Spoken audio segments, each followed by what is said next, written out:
Sir તો આ થઈ ગયું. બીજું કઈ આમાં તો વિશ્વાસ પર વાત કરતા હતા હે ને, એમાંથી આપણે જ્યોતિષ પર ગયા હે ને, પછી કુંડળી પર ગયા, શું રહી ગયું? હા, ચંદ્ર. તો બેઝિકલી જે ચંદ્ર અમાવસ ને પૂનમનો પ્રભાવ ધરતી અને ઓટ પર છે, જે અત્યારે આપણે માનીએ છીએ, બેઝિકલી એ ધરતી અને ભરતી અને ઓટ જે આવે છે એ બેઝિકલી પૃથ્વીના ભ્રમણનો પ્રભાવ છે, ચંદ્રનો પ્રભાવ નથી. જેમ કે ધરતી જે એક્સિસ પર ફરે છે ને, એ એક્સિસ પર ફરે છે, જેના કારણે જે સેન્ટ્રીફ્યુગલ ફોર્સ જેને કહે છે, એ ફોર્સના કારણે પાણીમાં ભરતી અને ઓટ આવે. એ ચંદ્રનો પ્રભાવ એ રીતના નથી જે અત્યારે માન્ય છે, પણ એટલે આપણે એ ટાઈમ સાથે સેટ કરી દીધું છે. હા, એટલે માની લીધું હે ને. જેમ કે રાત્રે 12 વાગે એટલે અંધારું થાય જ. હવે અંધારું થાય છે, 12 તો આપણે સેટ કરે હે ને. 12 ક્યાં નિયમ ક્યાં છે? રાતના 12 એવો નિયમ નથી, સમય તો આપણે બનાવ્યો, અસ્તિત્વમાં સમય તો છે નહીં, ત્યાં તો અંધારું ને અજવાળું.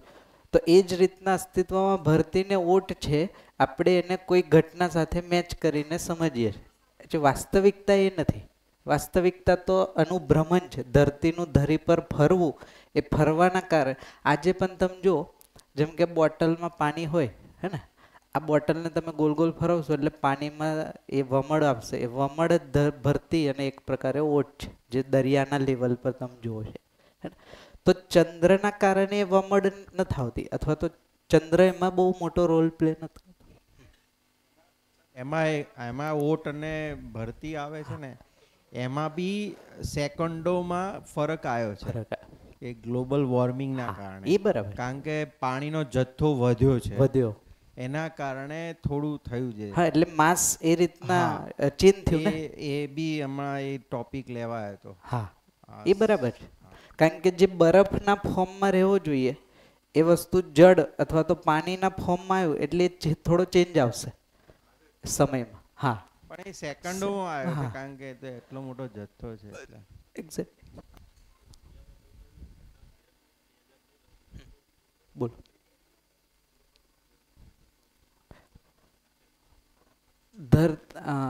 દરિયા કિનારાના જેટલા સિટીઝ છે એ બધા જશે.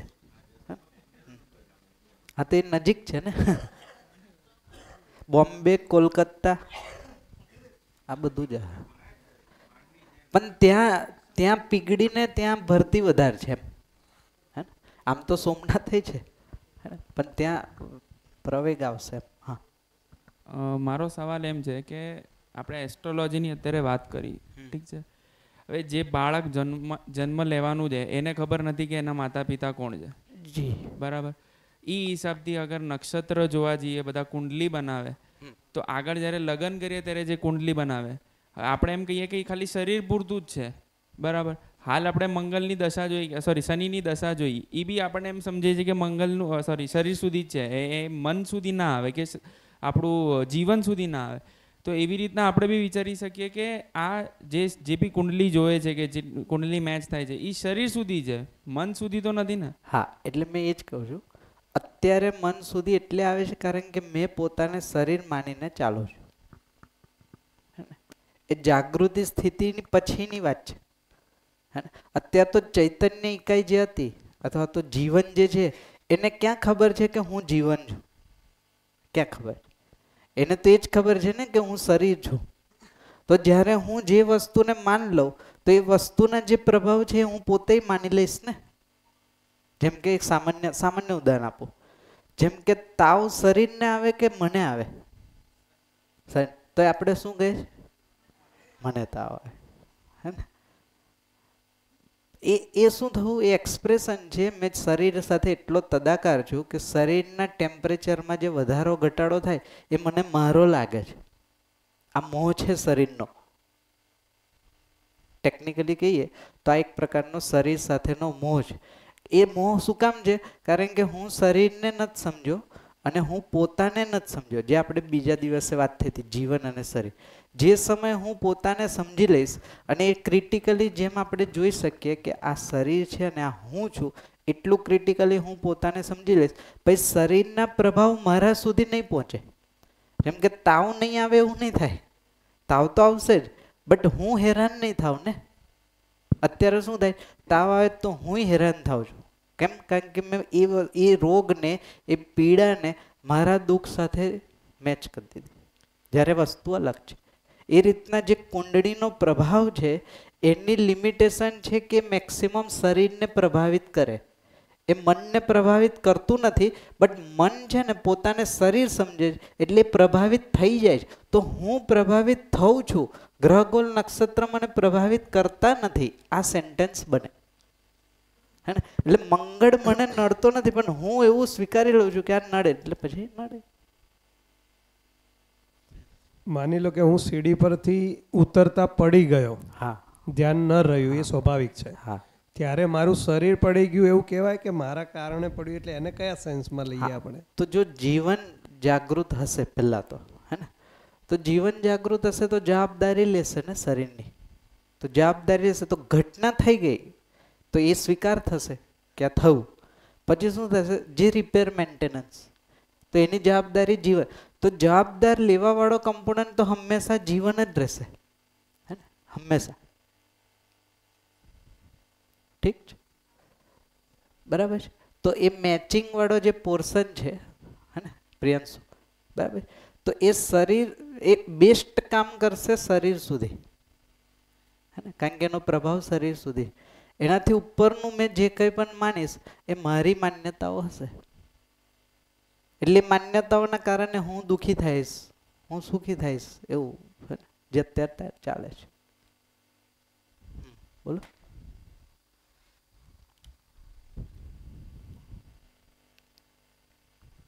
એ તો આપણે ચલો માન્યતા માની લઈએ કે આમ થશે ને તેમ થશે, પણ અગર શરીરને પીડા પહોંચે છે તો ક્યાંક ના ક્યાંક મનને બી ડિસ્ટર્બન્સ તો થશે જ. હા, એ જ કહું છું, પીડા થશે, હે ને, બટ પીડાને હું જોઈ શકું છું ને કે આ શરીરમાં આવેલી અવ્યવસ્થા છે, તો એનાથી હું દુઃખી નહીં થાઉં. પહેલાં કે બીજા દિવસે આ વાત કરી હતી, પીડા રહેશે, દુઃખ નહીં રહે, આ અલગ સ્થિતિ છે. અત્યારે પીડા પણ છે અને પીડાનું દુઃખ પણ છે.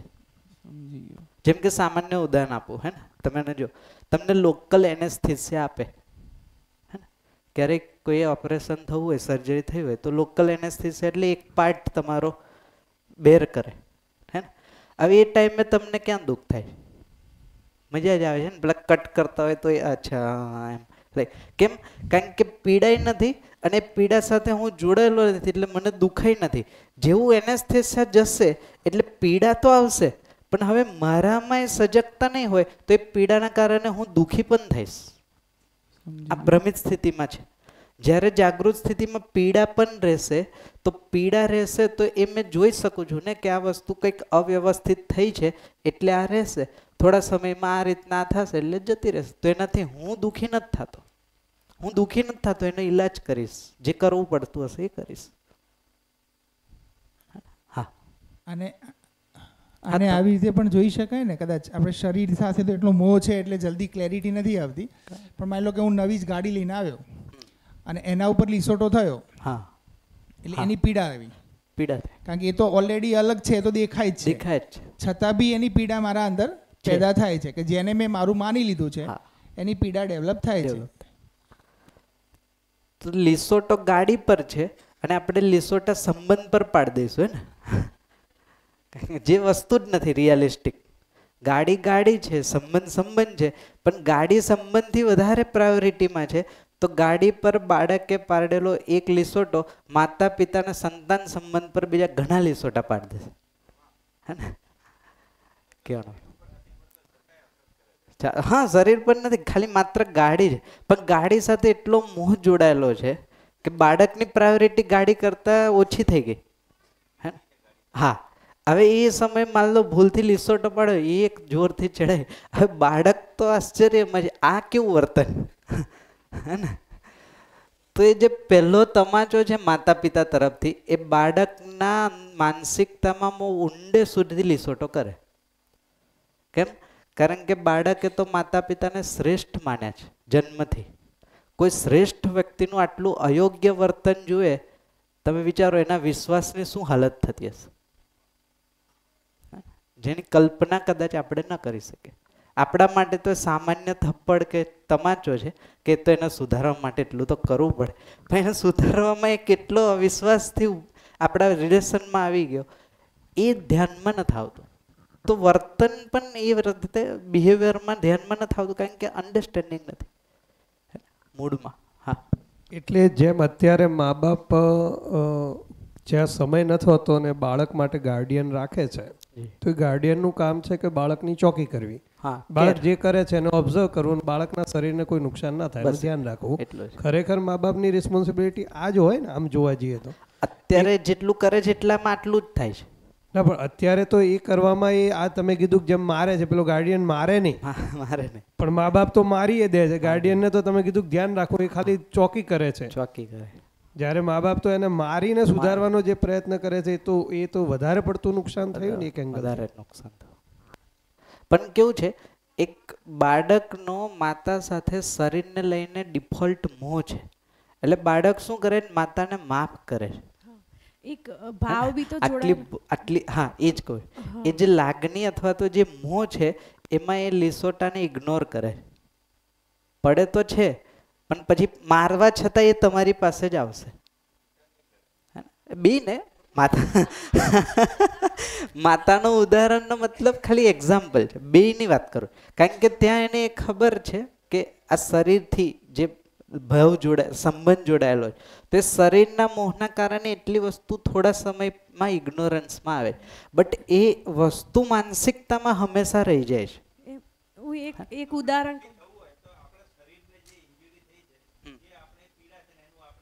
નિરાકરણ, હા, દુઃખી થાય છે. થોડો વધારે, ઘણો વધારે ફાયદો થશે. આજે જે લોકો કદાચ આમાંથી ખબર નહીં કોઈ ડૉક્ટર છે કે નહીં, લગભગ 85 to 90% ડિઝીઝ કદાચ પ્લસ ઓર માઇનસ હશે, માનસિક જે અસ્થિરતા છે, એટલે કે મનમાં જે ચંચળતા છે એના કારણે આવતા રોગો છે, જેમાં બીપી, ડાયાબિટીસ, આ બધા. તો જે મન સ્થિર થાય છે ને, જેવું તમે તમારા શરીરમાં ઘણા બધા ચેન્જીસ પણ દેખાશે. ઉદાહરણ કહેતી હતી કે ધારો કે બાળક હોય અને એને આપણે જેમ કે યથાર્થ છે, તો એની ગલતી હોય અને હું બોલું તો એ ચૂપચાપ મતલબ કે સાંભળે છે, કાં તો એ લાફો બી સહન કરે છે કે એને ખબર છે કે મેં ગલતી કરી છે, પછી પાછળથી સોરી બી બોલે છે. પણ એ જે મેં માર્યું હોય ને, એ તો મને પાછું કહે જ છે કે તે મને માર્યું કેમ. એક્ઝેક્ટલી. હા, તો વ્યવહાર એક્સેપ્ટ નથી થતો. હા, એ પણ એને વસ્તુ ખ્યાલ ભૂલ છે એક્સેપ્ટ કરે છે. હા, ભૂલ એક્સેપ્ટ કરે છે. એટલે માનો ભાવ જો દેખે ને તો મારેલું બી એને એક્સેપ્ટ થઈ જાય. હા, તો એ એક્સેપ્ટ થાય છે, એનો મતલબ શું થાય છે કે આ મારી ભૂલ હતી એટલે આવું કર્યું હશે, એટલી વસ્તુ એક્સેપ્ટ થાય. પણ એ એક્સેપ્ટ નથી થતું કે આ વસ્તુ સાચી છે. માર્યું ક્યારે એક્સેપ્ટ ન થાય, માર્યું એને નહીં, કોઈને પણ એક્સેપ્ટ ન થાય. તમે જુઓ, આજે પણ એની જગ્યાએ તમે આપણે પોતાને મૂકી દઈએ, હે ને, તમે 100 વાર ભૂલ કરો, તમારી સામેવાળા પ્રત્યે શું અપેક્ષા હોય, એ તમારી સાથે કેમ બિહેવ કરે. હા, માફ કરે અથવા તો શાંતિથી સમજાવે. કદાચ 200 વાર ભૂલ કરશો તો એ અપેક્ષા તો આ જ રહેશે ને, કે હવે તમે કહેશો ના આ 200મી વાર છે ને, હવે તમે મને મારી શકો. એમ ચેન્જ ન થાય. એનો મતલબ છે જે નેચરલ છે એ વસ્તુ હંમેશા બનેલી રહેશે જ. 200 નહીં 1000 વાર ભૂલ કર્યા પછી પણ માનવ એ જ અપેક્ષા સાથે છે કે સામેવાળો મને સમજાવે. મને નથી સમજાતું.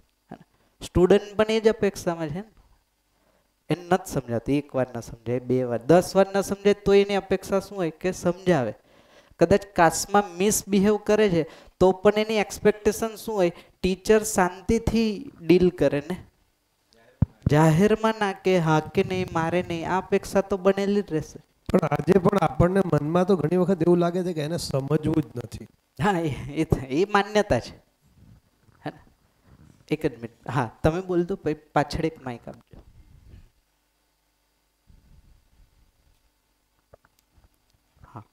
ક્યારેક ક્યારેક એવું બી તો હોઈ શકે છે કે મા બાપ ક્યારેક ક્યારેક ખોટું સમજી લે. ક્યારેક ક્યારેક નહીં, લગભગ તો અત્યારે એવું જ છે. કેમ કે હું કેવું છે કે રિયલ એક્સપિરિયન્સ કહું છું કે નાનપણમાં તમે જ્યારે છોકરું મોટું થાય, ભણતું થાય, તમે એને એમ કહો કે આટલું કરી લે, 10th કરી લે, 10th સારું કરી લે, પછી આગળ ભવિષ્ય સારું છે. પછી પાછું 10th ક્લિયર કરી લે, સારા માર્ક્સ આવે, પછી કે 12th સારું કરી લે, પછી સારા માર્ક્સ આવે, પછી આગળ હજી ફ્યુચર બીકોમ કરી લે, કાં તો સારી ડિગ્રી મેળવી લે, પછી સારું. તો પેલો કે ભાઈ આટલું સારું કરવામાં મારું જીવન મેં ક્યાં જીવ્યું છે? હા, એનું તો જીવન આમાં જ ગયું. અને પછી તે આપણે જે લાઈફ સાયકલ આવે કે તમે માતા પિતા બનો, છોકરાઓ થાય, ભાઈ બહેન થાય, બધું થાય, એ લાઈફ સાયકલમાં જતું રહે. તો માન લો એક સામાન્ય ઉદાહરણ, માન લો તમને કાંઈ નથી કહેતા, હે ને, તમને બધી જ ફ્રીડમ છે, માની લઈએ એક ઓપન સ્પેસ લઈ, ત્યારે તમે શું કરશો? નહીં, માન લો કે એ રેફરન્સ આપણે નથી લેતા જે ખોટો છે, હે ને, એને એવું કીધું કે 10મું કરો, ચાલો એ રેફરન્સ જે પણ રેફરન્સ છે એ રેફરન્સને હટાવી દઈએ, તો હવે બાળક પોતાની જિંદગી શું જીવશે તો શું જીવશે? જેમ કે એની જગ્યાએ તમે હશો શું કરશો? નહીં, ક્યાંક કેવું છે કે અત્યારે મારા એક્સપિરિયન્સીસ એવા છે કે આ બધા ચલો ખોટા છે, એ લોકોના એક્સપિરિયન્સીસ એવા છે કે આ લોકો બધા સાચા જ છે. પણ ક્યાંક ના ક્યાંક ચલો હું અગર મને ફ્રીડમ આપી હોત તો હું એટલીસ્ટ વાત તો કરો કે ભાઈ આ વસ્તુ છે, હવે મારે આગળ શું કરવાનું, આ વસ્તુ છે, આગળ શું કરવાનું. તો કદાચ એવું થાત તમે કોમર્સની જગ્યાએ સાયન્સ લીધું હોત, સાયન્સની જગ્યાએ કદાચ આ લીધું, પણ છેલ્લા તો એ જ્યાં ઈચ્છે છે ત્યાં તમે જ પહોંચશો ને, તમે તમારી રીતના જાશો અને પહેલાં એમાં તમે એમને ફોલો કરીને જાશો. ફરક શું પડશે? પેલામાં આપણને એવું લાગશે કે આ મારું ડિસિઝન હતું, હે ને, જેમ તમને ફ્રીડમ આપે અને તમે નિર્ણય લો તો તમને અને કોઈને પણ એવું લાગે કે આ મેં મારું ડિસિઝન લીધું. બરાબર. પેલામાં એવું લાગે કે એમને મને ડિસિઝન લેવડાવ્યું છે. બરાબર. ટેકનિકલી જોશો તો મારું ડિસિઝન પણ કોઈ દબાવ પ્રભાવ વશ જ આવે છે, માન્યતાથી જ આવે છે, અને એમનું ડિસિઝન પણ કોઈ માન્યતાથી જ આવે છે. તો ટેકનિકલી જોશો તો બેના ડિસિઝન પોતાના છે જ નહીં ને. તો આમાં થોડું આમાં જે સારું લાગે છે એ શું લાગે છે? તો એક પ્રકારની મનમાની હું કરું છું અને મનમાની મને સારી લાગે છે. મનમાનીનો મતલબ શું થાય? જે મનને ગમે છે એવું મેં નિર્ણય લીધો એટલે મને થોડા સમય માટે સારું લાગશે.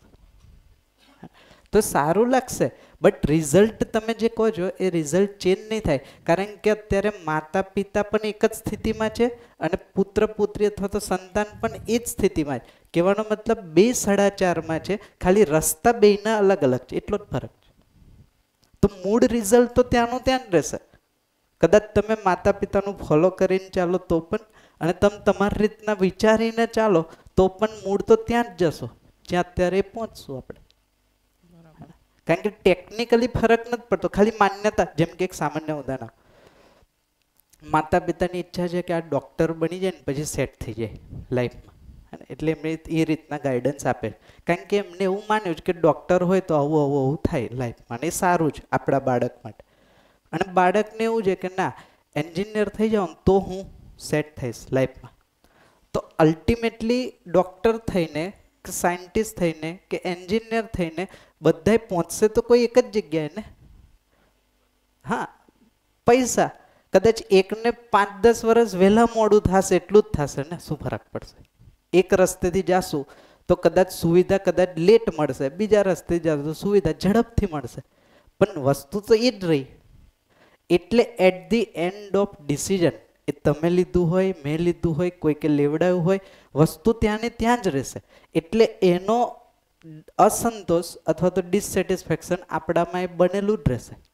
ખાલી આમાં ફરક કેટલો પડશે કે મને એવું લાગશે કે આની જગ્યાએ મેં આ ડિસિઝન લીધું હોત ને તો ચાલત. કેમ? કારણ કે એ ડિસિઝન મારું હતું એવું મને લાગે. પેલામાં એવું લાગશે કે પપ્પા મમ્મી આ ન કરાવ્યું હોત ને આ કરાવ્યું હોત ને તો સારું હતું, પણ હારામાં શું હતું? તો આટલું જ હતું. તો બહુ મોટો મેજર ડિફરન્સ જીવવાના લેવલ પર નથી આવતો અત્યારે.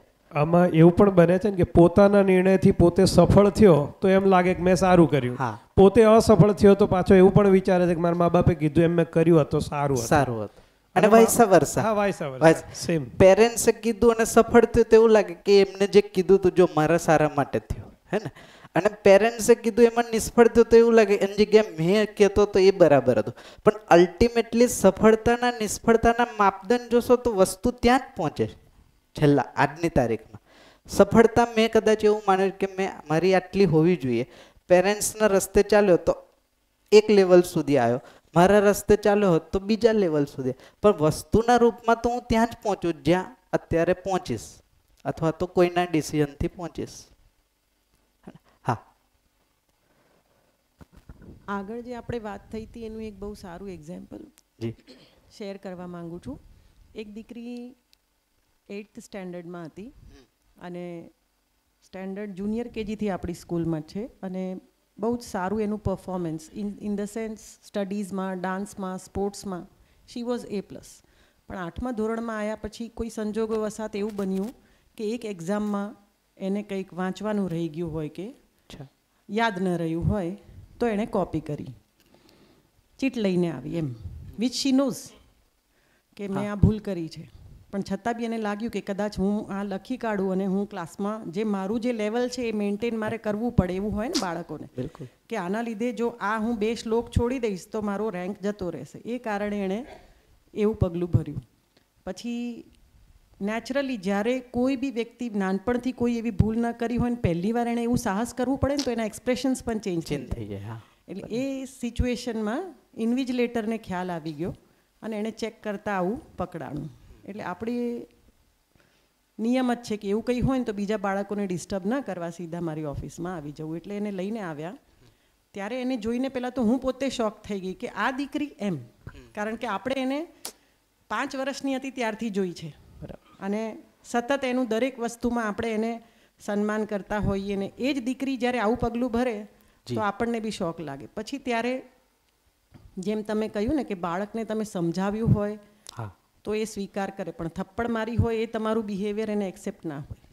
રાઈટ? ઘણી સ્કૂલોમાં બનતું બી હશે અત્યારે કે ભાઈ 50 સિટઅપ્સ કરાવી દીધા કે 10 રાઉન્ડ મરાયા, વોટ એવર પનિશમેન્ટ્સ, ફિઝિકલ પનિશમેન્ટ્સ, તો એ એક્સેપ્ટેબલ નથી.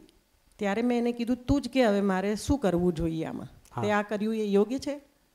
ત્યારે એણે મને ખૂબ સરસ જવાબ આપ્યો કે મેડમ હું તમને એપોલોજી લેટર આપું, લખીને આપું મારાથી આજે ભૂલ થઈ ગઈ છે, મને તમે પેપર જે બાકીનું છે એ લખવા દો અને એના પછી હું ક્યારેય આવું જિંદગીમાં ક્યારેય કોઈ જગ્યાએ આવું ખોટા રસ્તે જઈને સફળતા પ્રાપ્ત કરવાનો પ્રયાસ નહીં કરું. 10મામાં આવી ત્યારે એનું રિઝલ્ટ સારું આવ્યું. 11-12 પણ આપણા ત્યાં જ ભણી, પણ 12માની જ્યારે માર્કશીટ આવી ને ત્યારે એ માર્કશીટ લઈને પર્સનલી મારી ઓફિસમાં આવીને એણે મને બતાવ્યું કે મેડમ આ બધું જે માર્ક્સ છે ને એ મારી મહેનતના છે. અને એક સારી ચોકલેટ ને એવું લઈ આવીને મને પગે લાગીને એની આંખમાં આંસુ આવી ગયા. તો ત્યારે મને એવું થયું કે દરેક બાળકને જો આપણે સમજાવીને કે એણે જે કર્યું છે એને રિયલાઇઝ કરાવીને એના દ્વારા જ આપણે પૂછીએ કે ભાઈ આનું શું હોઈ શકે, પનિશમેન્ટમાં બી ચલો પનિશ તો કરવું જ પડશે, તું કે એ પનિશમેન્ટ આપું, એ રીતે આપણે એને એનાથી જ પૂછીએ તો કદાચ એને વધારે સ્વીકાર્ય હોય. બિલકુલ એવું આ એક્ઝામ્પલ મને યાદ આવ્યું. સાચી વાત છે, ખૂબ સરસ. બીજું કંઈ અહીંયા સુધી ચર્ચામાં ક્લિયર? ચાલો આગળ જઈએ. તો આપણે વિશ્વાસ પર વાત કરતા હતા, હે ને? તો વિશ્વાસ બેઝિકલી વિશ્વના પ્રત્યે આશ્વસ્તથી જ્યારે કહીએ છીએ તો અલ્ટિમેટલી સમગ્ર સૃષ્ટિ એટલે અસ્તિત્વની સમજ થઈ ગઈ. જો એ સમજ હશે તો એ સમજના આધારે મારામાં જે મૂલ્ય અથવા તો ભાવ બને છે એ ભાવ છે વિશ્વાસ, હે ને? જે બનેલો રહેશે હંમેશા. એકવાર આપણે વાત થઈ ને ભવ એટલે હોવું, હોવું એટલે નિરંતર છે. તો એકવાર વિશ્વાસ બની ગયો પછી એ હંમેશા બનેલો રહેશે. તો વિશ્વાસમાં અપ્સ એન્ડ ડાઉન્સ નથી, કારણ કે અસ્તિત્વ સ્થિર છે ને, અસ્તિત્વ નિશ્ચિત છે, ચેન્જ નથી થતું અસ્તિત્વ. 4 અવસ્થાના રૂપમાં પ્રગટ છે તો એ છે જ, પહેલાંય હતું અત્યારે છે અને ભવિષ્યમાં. સામાન્યતઃ આનું એક ઉદાહરણ આપવું હોય તો આપી શકાય? હા, શું સામાન્ય વિશ્વાસ?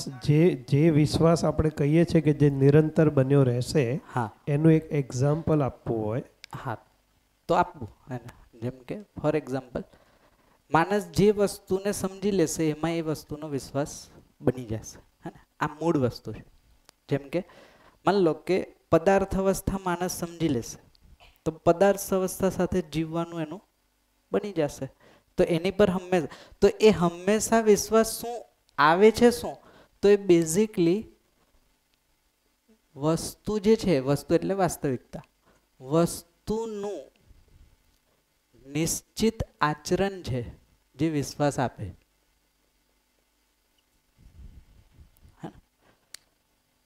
જેમ કે સામાન્ય ઉદાહરણ આપું, પ્રાણ અવસ્થા છે. આ પ્રાણ અવસ્થાને જ્યારે હું ઓળખી લઉં છું તો મને ઓળખી લઉં છું એટલે શું થાય છે, એનું આચરણ મને સમજાય છે. આચરણ સમજાય છે એટલે એક ઉદાહરણ આપું, જેમ કે આંબાનું બીજ વાવું છું તો એમાંથી કેરી જ આવશે, આ નિશ્ચિત છે કે અનિશ્ચિત? નિશ્ચિત છે, હે ને? તો ત્યાં ક્યારેય ડાઉટ નથી. કેમ? કારણ કે એનું બિહેવિયર મને ખ્યાલ આવી ગયો. એટલે પદાર્થ અને પ્રાણ અવસ્થા ઉપર તો વિશ્વાસ કદાચ maybe શક્ય લાગે છે અને છે. અને જીવ, જીવમાં તો ક્યાંક હજુ પણ એમ લાગે છે. માની લો કૂતરું છે સોસાયટીમાં, તો થોડુંક આપણી સોસાયટીમાં આપણા નજીક રોજ રહેતું હોય એના ઉપર તો વિશ્વાસ આવે, પણ બીજી સોસાયટીમાં જઈએ તો એટલો વિશ્વાસ નથી આવતો કે સારું કઈડશે તો. એનો મતલબ કે મને જીવ અવસ્થા પર વિશ્વાસ નથી, એમાં ઇન્ડિવિજ્યુઅલ નથી. અને એક કૂતરું, બે કૂતરું, ત્રણ કૂતરું એવું નથી. જ્યારે વિશ્વાસ છે તો એ આખી અવસ્થાનું કોમન વસ્તુ છે ને. જેમ કે મેં કીધું એ પ્રમાણે જ્યારે પશુ પક્ષી છે તો એની બે જ પ્રકારના સ્વભાવ છે, કાં તો એ ક્રૂર હશે કાં તો એ અક્રૂર હશે. જો આ સ્વભાવની અને ધર્મની મને સમજ છે, ધર્મ એટલે શું? જીવતા રહેવું, હે ને? તો જો આ વસ્તુ મને ખ્યાલ છે, મને સમજમાં છે, તો હું એ પશુ સાથે એ રીતના જ વ્યવહાર કરીશ ને. તો હું થોડો એક્સપેક્ટ કરીશ કે મેં સિંહને એમ પંપાડું ને કાંઈ ન કરે, તો એ તો મારી જ ના સમજી થઈ ને. આમ ટેકનિકલી જુઓ તો સિંહે તો એવું કીધું નતું કે તમે મને જમવાનું આપશો ને તો હું તમારી સાથે અક્રૂર વ્યવહાર કરીશ, એવું થોડું એને કીધું. એ જ રીતના કૂતરું છે તો કૂતરું કઈ કેટેગરીમાં આવશે? ક્રૂર. તો એનો સ્વભાવ જ ક્રૂર છે. હવે તમે એને એમ એક્સપેક્ટ કરો કે હું એને ટ્રેનિંગ આપીને અક્રૂર બનાવી દઈશ ને પાલતુ બનાવી દઈશ, તો એક સમય પછી એનો સ્વભાવ ને ધર્મ તો દેખાશે જ. એ તમારી સાથે ન દેખાય તો બીજા સાથે દેખાશે. તો આ બેઝિકલી ટેકનિકલી આપણે જોશું તો મારામાં ગેપ છે સમજની. એનો વ્યવહાર તો નિશ્ચિત છે, એ અનિશ્ચિત નથી. તો હું અનિશ્ચિતતાને અથવા તો એના સ્વભાવ ધર્મને સમજી ન શક્યો, એટલે મને એક જગ્યાએથી અલગ દેખાય છે, બીજી જગ્યાએથી અલગ દેખાય. તો મારા ઘરનું કૂતરું મને સેફ લાગે છે અને બીજું અથવા તો રખડતું કૂતરું મને આમ અનસેફ લાગે. એકચ્યુઅલી બે એક અનસેફ જ છે. આ તો શું છે, તમારું અહીંયા એનું ભોજન મળ્યા કરે, કારણ કે જીવતા રહેવું આ એનો ધર્મ છે. તો અહીંયાથી તમે એને પૂરું કર્યા કરો છો એટલે એ એક્સપેક્ટેશનમાં બીજું બિહેવ નહીં કરતું, એક સમય પછી એ કરવા માંડશે. એટલે એવા તમને લોટ્સ ઓફ ઉદાહરણ મળશે કે પોતાના જ પાલતુ પેટે એના માલિક પર હુમલો કર્યો. એવા ઘણા ઉદાહરણ મળશે, કારણ કે એનો મૂળ સ્વભાવ છે. એટલે એની જ વાત પરિવારમાં પણ આવે છે ને કે બાળકો એક્સેપ્ટ કરે છે, મા બાપ પાસે એ પ્રમાણે થાય. ઘણી વાર એવું પણ જોવા છે કે બાળક મા બાપ ઉપર હુમલો કરે, પણ એનો સ્વભાવ નથી, હે ને? એનો સ્વભાવ નથી. એટલે આ બેમાં જે ભેદ છે એ સમજણથી ક્રિએટ થશે. હા, તો માનવ પર આપણે આવીએ અત્યારે, હે ને? માનવ પર વિશ્વાસ આ મૂળ મુદ્દો છે, પણ એની પહેલા વિશ્વાસનો બેઝને જોઈએ છે કે જેમ પદાર્થ અવસ્થાને હું સમજી લઈશ તો એની સાથે જીવતા આવડે. એક સામાન્ય ઉદાહરણ આપું. આ સ્ટ્રક્ચર જે બધા ઊભા છે કોન્ક્રીટના, આ સ્ટ્રક્ચર ઊભા છે બિકોઝ એ કોન્ક્રીટની મને નાની મોટી અન્ડરસ્ટેન્ડિંગ છે. એટલે મને વિશ્વાસ છે કે આ છત પડી ન જ જવાની, એટલે હું નિરાતે અહીંયા બેઠો છું. હવે જે સમયે કોઈ કીધું કે આ ગઈકાલે અહીંયા છે ને ભૂકંપ આવ્યો ને ત્યારથી પેલી સાઈડથી એક નાનું અમથું પોપડું નીચે પડ્યું, તો મને અહીંયા નહીં બેસી શકું, કદાચ અહીંયા પડે તો, હે ને? તો આ શું થઈ ગયું? એના બિહેવની અનિશ્ચિતતા મારામાં અવિશ્વાસ ઊભો કરે. આજે પણ તમે જુઓ, જ્યાં અવિશ્વાસ છે ત્યાં એના આચરણની અનિશ્ચિતતા છે જે મારામાં શક, શંકા અથવા તો અવિશ્વાસ ઊભો કરશે. જેમ કે આજે એને બીજી રીતના જોઈએ, જેમ કે ડર. આપણને ડર આજે કોનાથી છે? સૌથી વધારે ડર કેનાથી છે? માનવ. શું કામ ડર લાગે છે? કારણ કે એનું આચરણ નિશ્ચિત નથી ને. જેની સાથે આટલા વર્ષોથી રહીએ છીએ એ આવું જ બિહેવ કરશે એની ગેરંટી અથવા તો એનો વિશ્વાસ નથી, એટલે ડર છે. જ્યાં વિશ્વાસ નથી ત્યાં ડર. હવે બીજાને તો છોડો, આપણે આપણી પોતાની ગેરંટી લઈ શકીએ કે હર સ્થિતિ પરિસ્થિતિમાં મારું બિહેવિયર આવું જ રહેશે? પોતાના ઉપર જ વિશ્વાસ નથી. હા, તો એકચ્યુઅલી વિશ્વાસ મારામાં જ નથી. તો બહાર તો એ નથી જ ને, દેખાય જ નહીં. મારી પાસે જોવાનો રેફરન્સ જ નથી, તો બીજામાં તો એ શું દેખાશે? મારું આચરણ નિશ્ચિત હશે ને તો તમે જોશો આજુબાજુના આચરણ નિશ્ચિત થવા માંડશે. આ એનો પ્રભાવ છે વિશ્વાસનો. મારું જ આચરણ, હું આજે આવું વિચારું છું, કાલે બીજું વિચારું છું, પછી ત્રીજું કંઈક કરું છું, તો એનાથી તો પરિવારમાં કોને વિશ્વાસ આવશે? એટલે તમે જુઓ 30, 40, 50 વર્ષ સાથે રહ્યા છતાં પણ એક સંબંધ એવો નહીં હોય જેમાં તમે ગેરંટીથી કહી શકો કે આમાં વિશ્વાસ છે. એક પણ સંબંધ. હા, પાછળ એક માઇક આપજો, પછી અહીંયાને કહીએ.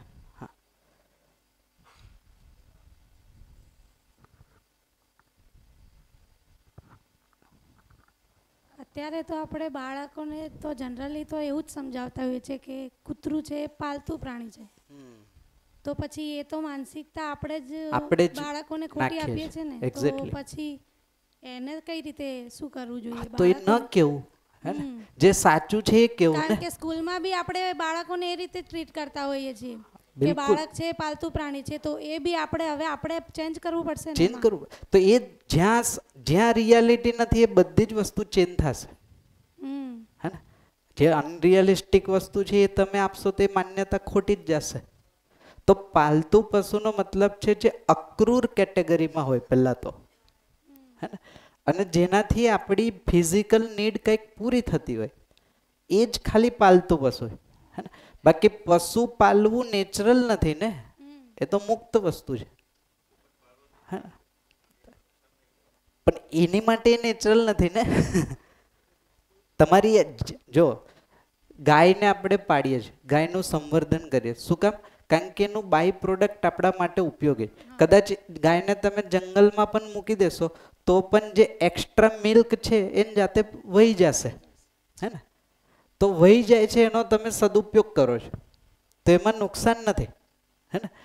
એટલે એટલા માટે તમે જો ગાયને બાંધીને રાખવામાં નથી આવતી. જે ગાયના આચરણને સમજે છે ગાયને બાંધીને પકડીને નથી રાખતા, મુક્ત રાખે. કારણ કે એ જ રીતના એનો ગ્રોથ છે, એટલે એને ચરાવવા લઈ જવી પડે. ત્યાં ઘાસ આપો અને ફરાવીને ઘાસ આપો, એમાં બેમાં દૂધમાં ફરક પડી જશે. તો હવે જે એ અવસ્થાને નથી સમજ્યા એની માટે તો પાલતુ એટલે મારી સાથે અહીંયા રહેવું જોઈએ. હે ને? એ નથી એટલે જ અત્યારે ક્યાંક ને ક્યાંક આ બધા જે બિસ્કિટ ને એવું ખવડાવે છે, તો એ માનસિકતાથી જ. માનસિકતા આપણે જે ખાઈએ આપણો ને એનો ખોરાક થોડો, હવે મેદો આપણને નથી પચતો, બીજા કૂતરાને કેમ પચે? હે ને? એના રિએક્શન એનામાં આવે જ છે, પણ એ આપણી નાસમજીના કારણે આપણે ત્રણેય અવસ્થા પર ક્વેશ્ચન માર્ક કર્યા છે. હે ને? એ આપણી ભૂલ છે બેઝિકલી. હા, એક ત્યાં પાછળ હેન્ડ રેસ કરજો ને તમે. નહીં, અચ્છા તમે હાથ ઊંચો નતો કર્યો? ઓકે ઓકે ઠીક. હા, અહીંયા. હા, દાખલા તરીકે પૃથ્વી ફરે છે પોતાની ધરી ઉપર, સૂર્ય ઉગે છે સવારે આ ટાઈમે પૂર્વ દિશામાં ઉગે, એ આપણને વિશ્વાસ છે. આપણું ધ્યાન જશે કે નહીં જાય, આપણે વિશ્વાસ રાખીશું કે નહીં રાખીશું એ નિશ્ચિત છે. એટલે નિશ્ચિત છે એટલે એના ઉપર વિશ્વાસ આવશે કે એ થવાનું જ છે. હા, તો જે નિશ્ચિતતા છે એ છે જ ને, એટલે વિશ્વાસ છે જ. પણ જ્યાં સુધી નિશ્ચિતતા જે મને સમજમાં નહીં આવે ત્યાં સુધી એ શક છે, શંકા છે, ડાઉટ છે, ક્વેશ્ચન છે, આ જેટલું પણ છે બીજું અવિશ્વાસ છે બેઝિકલી. તો મને 4 અવસ્થાનું આચરણ સમજાઈ જશે તો 4 અવસ્થા સાથે જીવતા આવડી જશે, એ વિશ્વાસપૂર્વક જીવતા આવડી જશે. અત્યારે શું છે, સૌથી મોટું અવિશ્વાસનું કારણ છે માનવ. કારણ કે માનવ એટલે કે હું પોતાને નથી સમજી શક્યો, એટલે માનવ સાથે વિશ્વાસપૂર્વક જીવવાતું નથી. હે ને? જે સમય એ સમજાઈ જશે પછી વિશ્વાસ હંમેશા બનેલો રહેશે. એ પછી માનવને તમે જાણતા હોય ન જાણતા હોય, પરિવારનો સદસ્ય હોય ના હોય, એનાથી ફરક પડતો નથી. એકવાર વિશ્વાસ મૂલ્ય માનવ પ્રત્યે બની ગયું પછી એ 800 કરોડ માટે એક સરખું કામ કરે. કારણ કે માનવ તો છે જ. તો હવે કેમ ચેક કરવું એને થોડુંક જોઈ લઈએ. અહીંયા સુધી બીજો કોઈ પ્રશ્ન હોય તો કયો. આમાં કોઈ ડાઉટ? ક્લિયર? ચાલો, તો હવે આપણે ખાલી એક્સરસાઇઝ કરીને જોઈએ કે વિશ્વાસ બેઝિકલી માનવ ઉપર ક્યાં મૂકવો જોઈએ, કઈ જગ્યા છે જ્યાં વિશ્વાસ છે, અને અત્યારે આપણે ક્યાં કરીએ છીએ ને એને ડિફરન્શિએટ કરીએ. જેમ કે આપણે પોતાના ઓબ્ઝર્વેશન લઈએ, હે ને, તો હું પોતે, હે ને, હવે તમે આ વસ્તુ તમારા આમ જોજો, અને હું અહીંયા જે લખું એ કોઈ પણ રેફરન્સ વિના પોતાનામાં ચેક કરશું આપણે.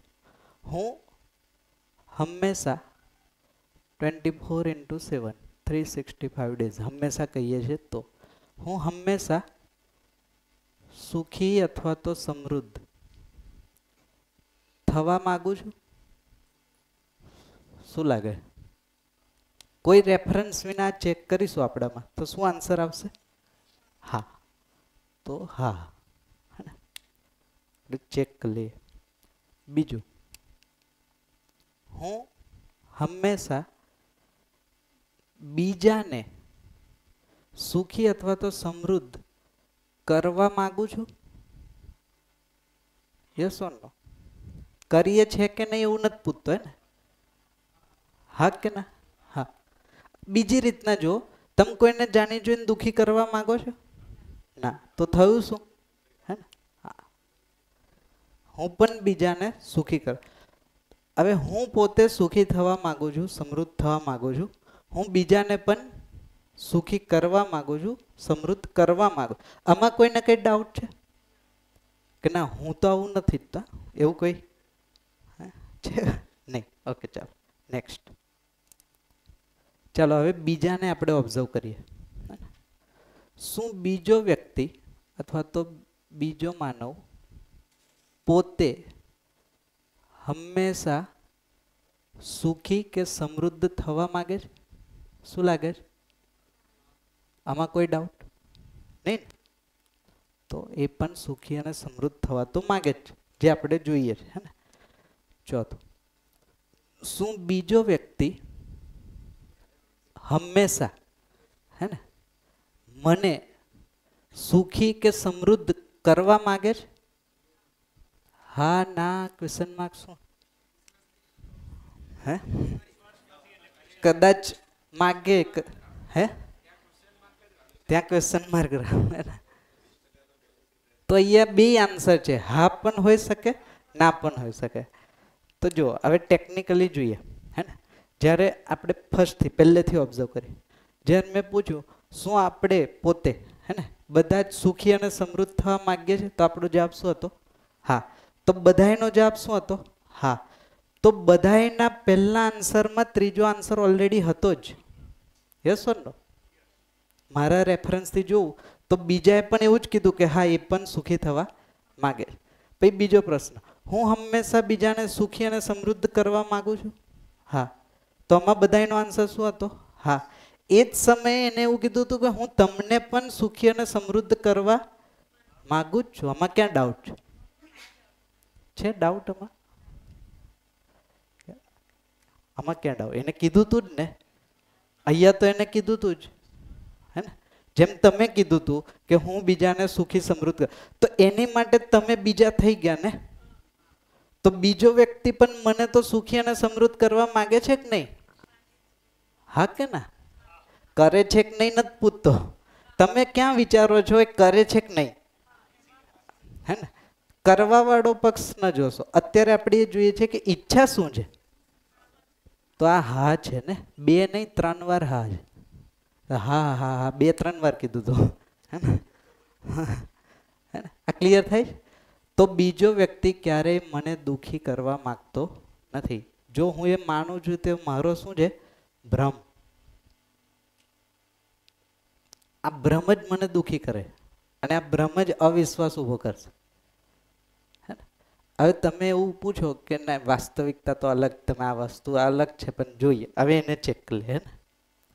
ચાલો આનો સબ ક્વેશ્ચન, હું હંમેશા પોતાને સુખી અથવા તો સમૃદ્ધ કરી શકું છું? શું આવશે આન્સર? ના. ના. હું હંમેશા બીજાને સુખી અથવા તો સમૃદ્ધ કરી શકું છું? ના. ઓબ્વિયસલી મારી પાસે સુખ નથી તો હું બીજાને સુખ કેમ આપીશ, હે ને? એ શક્ય જ નથી ટેકનિકલી. હું જ સુખી નથી તો હું બીજાને સુખી તો કેમ કરી શકીશ? એ જ રીતના બીજાને જ્યારે જોઈએ છે પરિવારમાં, તો બીજો વ્યક્તિ હંમેશા પોતાને સુખની સ્થિતિમાં એટલે કે સુખી કરી રહ્યો છે નહીં ને? તો એ પણ દુખી છે એટલે અજાણતા એ શું કરે છે?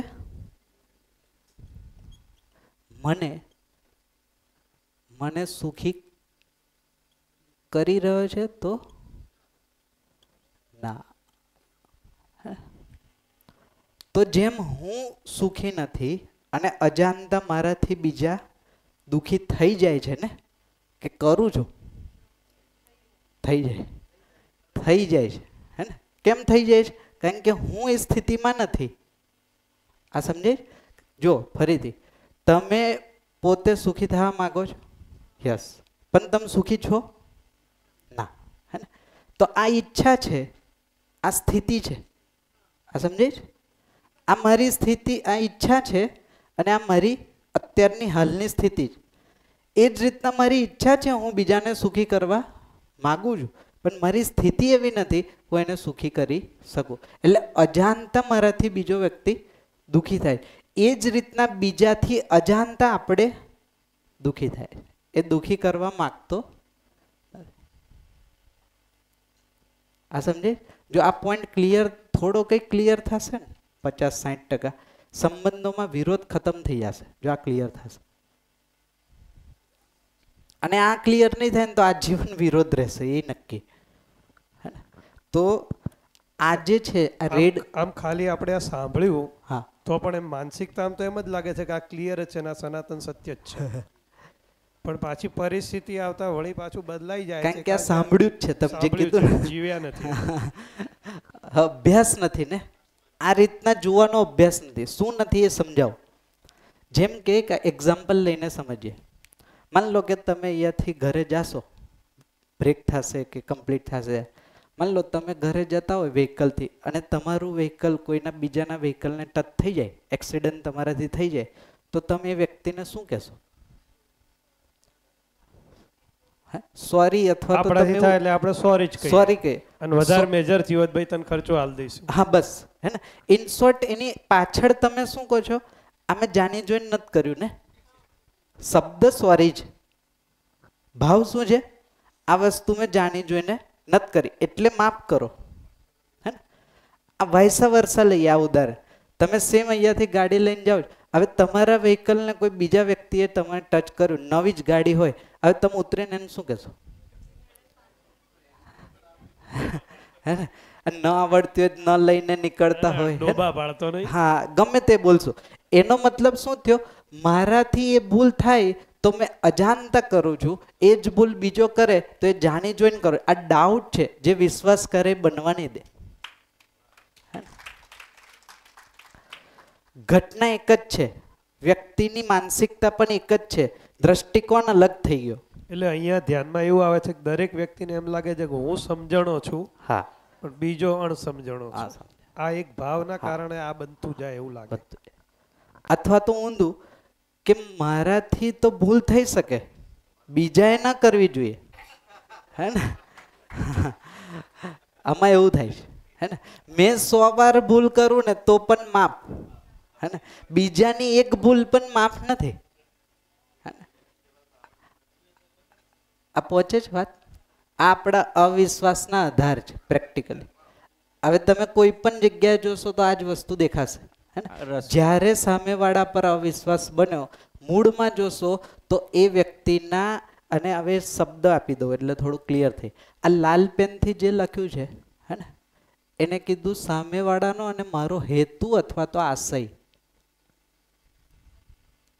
હે ને? જે રેડ પેનથી લખી છે, બ્લેક પેનથી લખ્યું છે, એ બેઝિકલી મારી અથવા તો સામેવાળાની યોગ્યતા છે,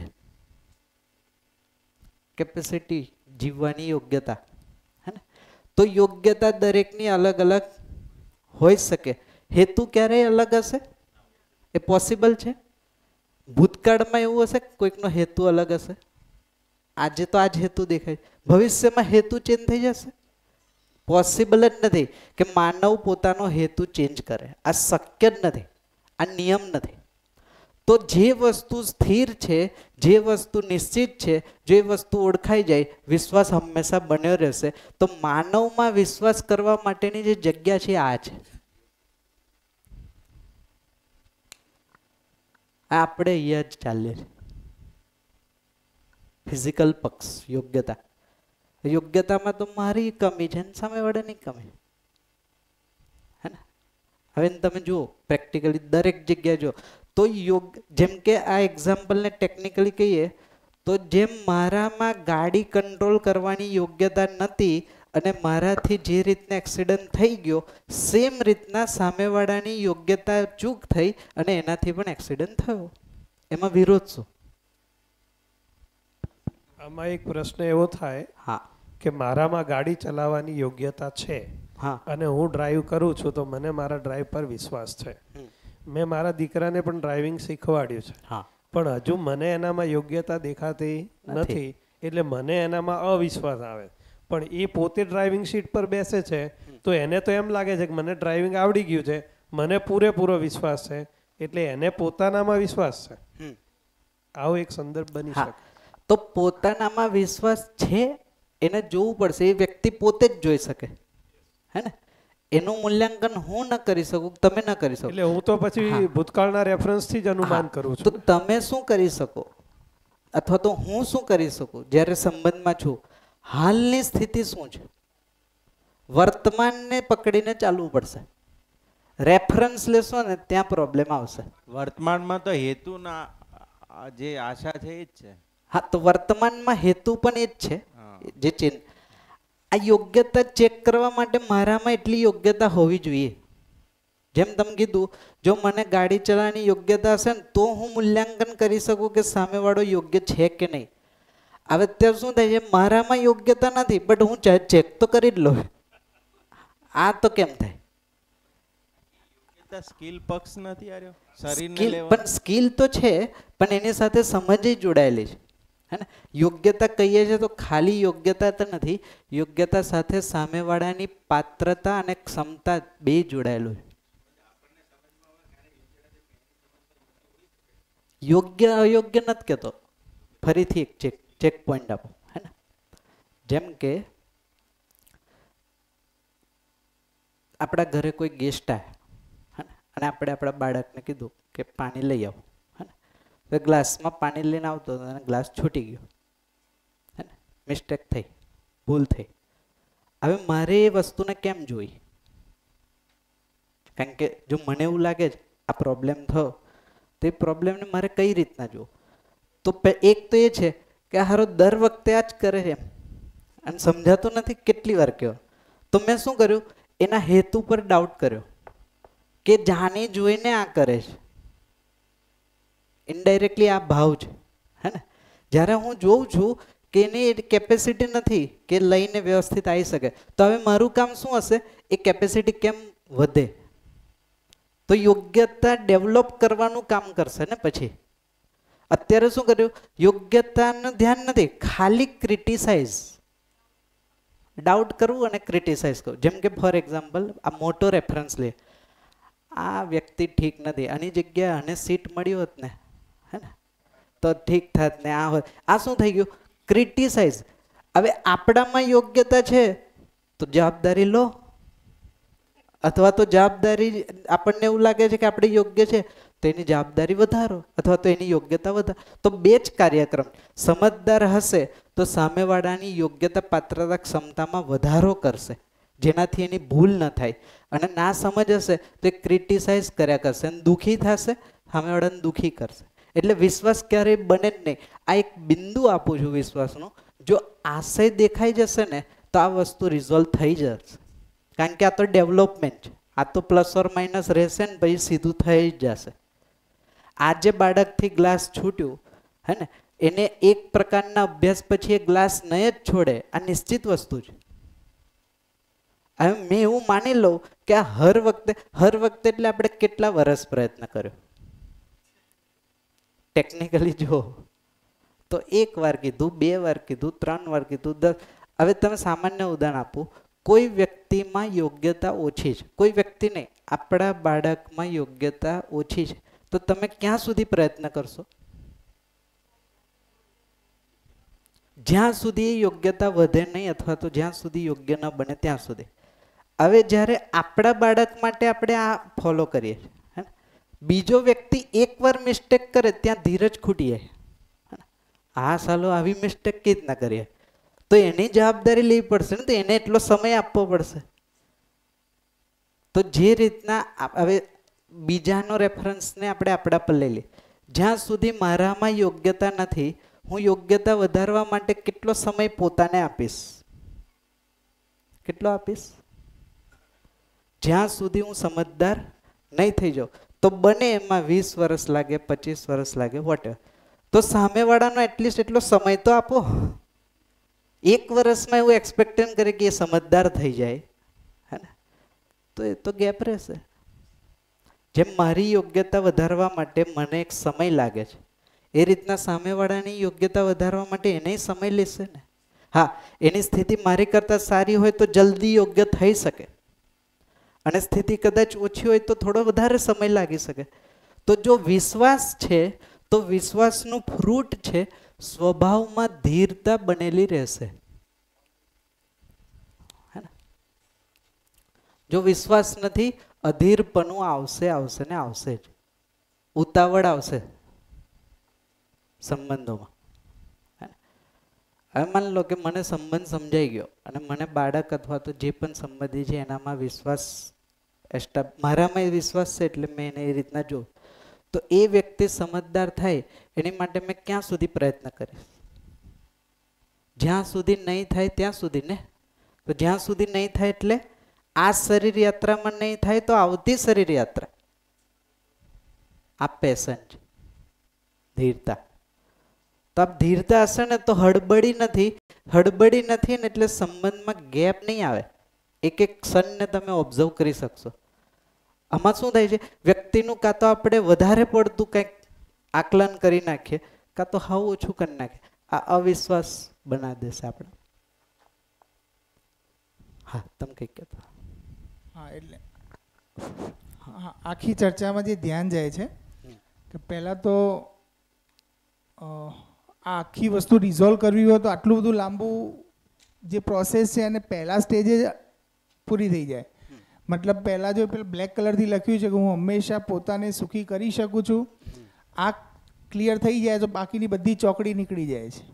અને બે, હું સુખી થવા તો માગું જ છું, કરી નથી શકતો. હા, હે ને, એ જ રીતના સામેવાળો સુખી થવા માગે છે, યોગ્યતા નથી એટલે થઈ નથી શકતો ને કરી નથી શકતો. એટલે એના અત્યારે રિયલ લાઈફમાં એવું થાય છે કે જ્યારે જ્યારે આવી ઘટના ઘટે છે એટલે સમજદારી નથી, એના કારણે જવાબદારી નથી લઈ શકતા, અને જવાબદારી નથી લઈ શકતા એના કારણે આપણે જે ઘટના ઘટે છે ને બાયપાસ કરીએ છીએ. મતલબ આમાં આઈ એમ નોટ રિસ્પોન્સિબલ, એને જોવું જોઈએ. જેવી રીતે કોઈ ગવર્મેન્ટે આ કરવું જોઈએ, પેલા આ કરવું જોઈએ, આ કરવું જોઈએ, મતલબ ક્રિટિસિઝમ. હા, ક્રિટિસિઝમ. એટલે ક્રિટિસિઝમનો મતલબ એટલો જ થાય છે કે હું જવાબદારી બાયપાસ કરું છું. એની જગ્યાએ દરેક ક્ષણે દરેક ઘટનામાં આપણે એક થોટ પ્રોસેસ કદાચ આપણા અંદર આવે, જો પણ એમને નહીં આવે, સમજણ વગર નહીં આવે કે આમાં હું શું કરી શકું છું. એટલે એ ક્લેરિટી જ્યારે જ્યારે આવશે ત્યારે અમે, કારણ કે પાત્રતા યોગ્યતા વગેરે આવવું અઘરું કામ છે. એટલે જે કામ કરવાનું છે યોગ્યતા ઉપર કરવાનું છે, એટલે કે અધ્યયન ઉપર કરવાનું છે. યોગ્યતા વધારવા પર કામ કરો. કોની યોગ્યતા? તો પહેલા તો મારી. મારી યોગ્યતા વધી હશે ને તમને બીજાની યોગ્યતા વધારવાના 10 રસ્તા દેખાશે. કેમ? કારણ કે હું એમાંથી પાસ થયેલો છું ને, એ પસાર થયેલો છું. જ્યાં સુધી મારી જ યોગ્યતા નથી વધી ત્યાં સુધી બીજામાં મને એ રસ્તો જ નહીં દેખાય. કેમ વધારવી? પછી આ ક્વેશ્ચન થશે. જેમ કે બાળક જીદ કરે, શું સોલ્યુશન અત્યારે માતા પિતા પાસે? સામાન્ય ઉદાહરણ લઈએ, ઘરમાં બાળક જીદ કરે, આપણી પાસે શું સોલ્યુશન છે?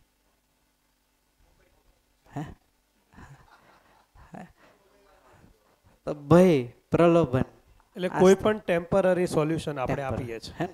એનો મતલબ છે મારામાં એટલી યોગ્યતા નથી કે હું એને સોલ્યુશન આપી શકું.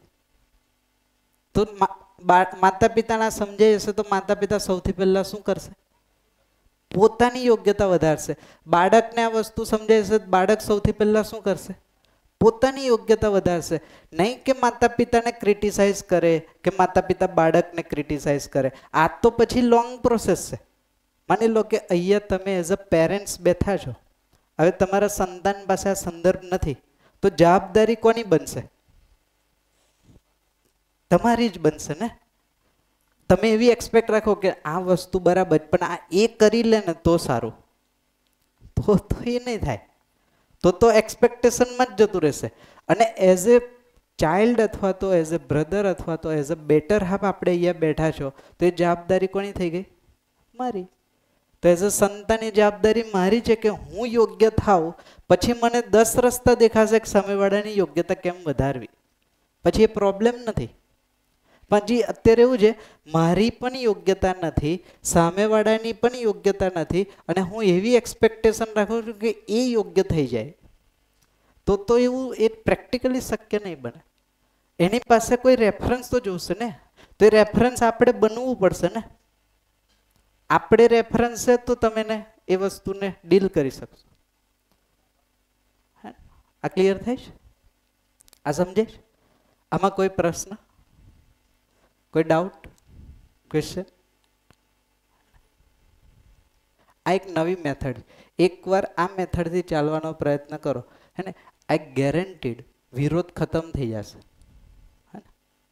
આ રેકોર્ડિંગ થાય છે. ઈમાનદારીથી પ્રેક્ટિસ કરશો, અમુક વર્ષોમાં રિઝલ્ટ દેખાશે. એક પણ વ્યક્તિ પ્રત્યે વિરોધ નહીં રહે.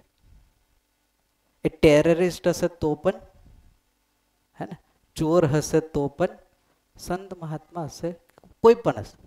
કેમ? કારણ કે મને દેખાઈ ગયું ને ક્યાંથી ડ્રાઈવ થાય છે. હવે વિરોધ શેનો?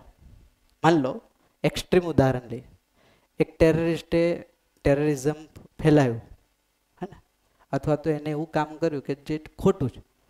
હવે મેં શું જોઉં છું?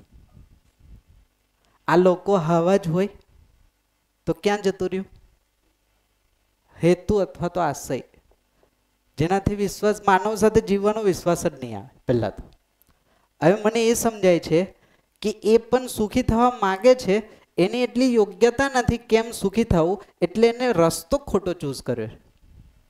આ યોગ્યતામાં પ્રોબ્લેમ છે, આશયમાં પ્રોબ્લેમ નથી. એને પણ તમે પૂછશો તમે આ એક્ટિવિટી શું કામ કરો, તો એ જ કહેશે હું સુખી થવા માંગુ છું, કાં તો એવું કહેશે પરિવારને સુખી કરવા માંગુ છું.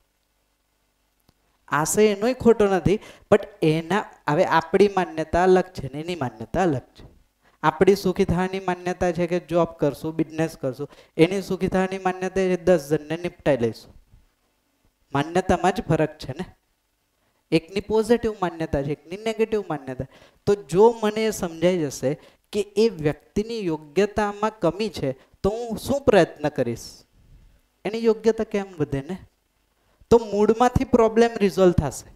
આજે દંડથી મૂળમાંથી પ્રોબ્લેમ રિઝોલ્વ નથી થતો.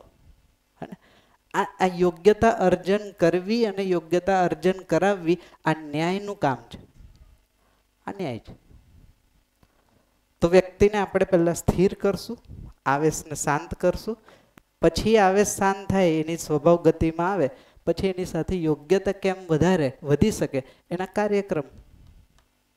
કારણ કે હવે મને એ તો વિશ્વાસ છે વ્યક્તિ મૂળથી ખોટો નથી, કંઈક માન્યતામાં પ્રોબ્લેમ. તો માન્યતા તો સાચી વસ્તુ જ્યારે સામે આવે તો ખોટી વસ્તુ તો એમને ડિઝોલ્વ થઈ જશે, બટ સાચી વસ્તુ તો આપવી પડશે ને. આ ગેપ છે. તો આ વિશ્વાસની તાકાત છે બેઝિકલી. આ એનું આપણે એક એક્સરસાઇઝથી ફ્રૂટ જોયું. જે સમય આવી જશે એટલે મેં કીધું આ મૂળતઃ આધાર મૂલ્ય છે. એકવાર વિશ્વાસ કમ્પ્લીટ થઈ ગયો પછી 800 કરોડ પર એક સાથે વિશ્વાસ બની જશે. બનાવવો નહીં પડે, અલગ અલગને ચેક નહીં કરવા પડે. ખાલી પછી એની યોગ્યતા પ્રમાણે એની સાથે જીવવું, આટલું જ છે. બાકી બહુ નાનું કામ છે કહેવાનો મતલબ. ક્લિયર? આમાં કંઈ પ્રશ્ન હોય, આમાં કંઈ ડાઉટ હોય તો કયો.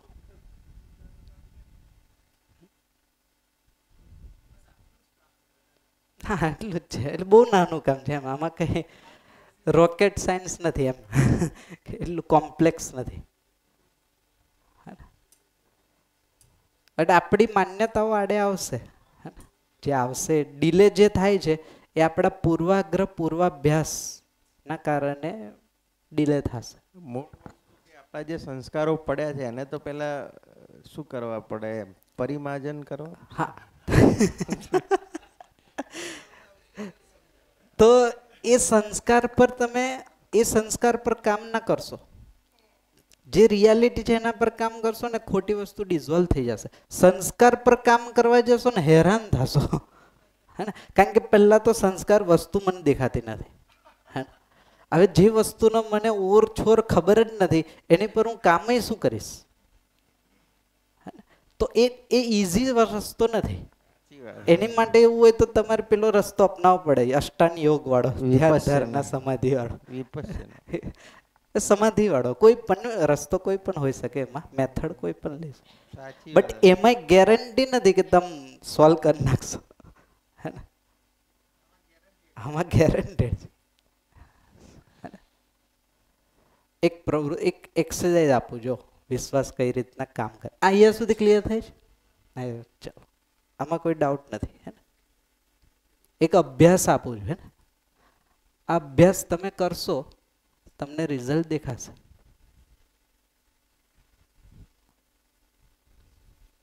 જે તમે વાત કરી ને સંસ્કાર, જો આ અભ્યાસથી સંસ્કાર કઈ રીતના ચેન્જ થાય એનું એક એક્ઝામ્પલ આપો.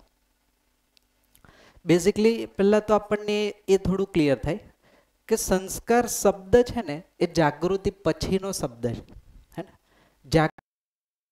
એટલે કે ભ્રમિત સ્થિતિમાં સંસ્કાર જેવી વસ્તુ હોતી નથી જીવનમાં, હે ને? જે છે એ બેઝિકલી પ્રવૃત્તિઓ છે જેને આપણે સંસ્કાર માનીએ છીએ, હે ને? પ્રવૃત્તિનો મતલબ કંઈક નિષ્કર્ષ નીકળેલા હશે આટલી શરીર યાત્રાઓના. એ માન્યતાઓ જ છે એક પ્રકારની, ખોટી છે બધી માન્યતાઓ. એ નિષ્કર્ષ ને કોઈક જગ્યાએ પડેલા છે સુસુપ્ત અવસ્થામાં જીવનમાં, હે ને? હવે એ સંસ્કાર ખોટા હોય અથવા તો એ પ્રવૃત્તિ ખોટી હોય તો એને કેમ પરિમાર્જન કરવું, હે ને? એનું એક એક્સરસાઇઝ આપું, હે ને? સમજો, જેનાથી વિશ્વાસ આવશે. દાડા ઊંઘ્યા જ નહીં, રિયલ એ જોતો હું ઊંઘમાં જોઉં કે આ ખરેખર દેખાય કે ઘણા અનુભવ લઈએ તો કોઈ કે હું બકરી હતો, તો જે ચિત્રને જોવામાં હાઇલાઇટ થયું ને એ મેં માન લઉં છું, હું હતો નહીં. એટલું ઇઝી નથી ત્યાં જવું, હે ને? પણ એક બહુ સારી વસ્તુ તમને કહું, માણસ જે વસ્તુના માનવના ધ્યાનમાં જે વસ્તુ બની જશે એ હંમેશા બનેલી રહેશે. આ નિયમ છે. તો આ શરીર યાત્રામાં જે સાચી વસ્તુ તમને પકડાઈ જશે હંમેશા તમારા જીવનમાં બનેલી રહેશે. પછી માન લો કે આ શરીર યાત્રામાં હું જાગૃત થઈ ગયો, હે ને? ફોર એક્ઝામ્પલ પોઝિટિવ થઈ ગયો, જેટલું પણ મેં જીવ્યું ને આવતી શરીર યાત્રામાં એઝ ઇટ ઇઝ મને એવું જ લાગશે ત્યાંથી એક સ્ટેપ આગળ ચાલુ, એઝ ઇટ ઇઝ દેખાશે. પણ અત્યારે એ કેપેસિટી નથી અને એ નેચરલ નથી. કેમ? કારણ કે તમે આ શરીર યાત્રામાં દુઃખ સુખ લઈને જો આવતી શરીર યાત્રામાં જાઓ તો તમે હેરાન થઈ જાઓ, જીવી ના શકે માણસ.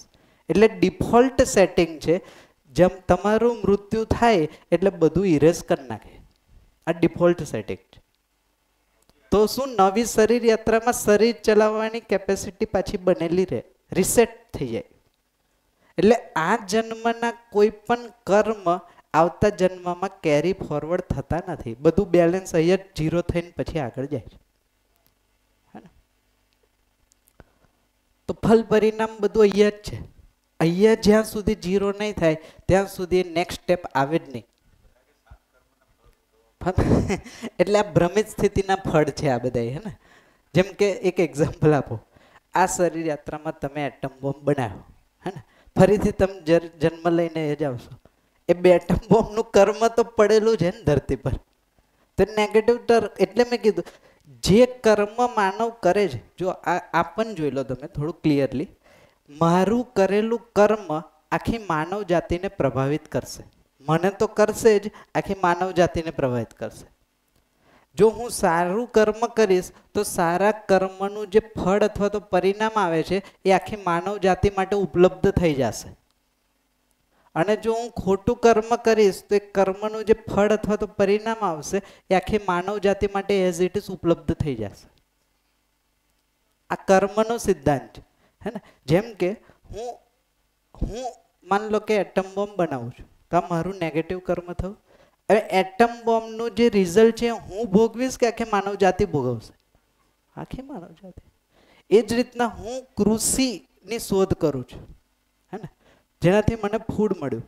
તો આ કર્મ મેં કર્યું એનું ફળ કોણ ભોગવે? હું એકલો ભોગવું? મારી કેપેસિટી જ નથી એકલાની ભોગવાની, આખી માનવ જાતિમાં ડિસ્ટ્રીબ્યુટ થશે. આ પોઝિટિવ કર્મ. હવે આ પોઝિટિવ કર્મ, હવે એક એક્ઝામ્પલ આપીને સમજાવું.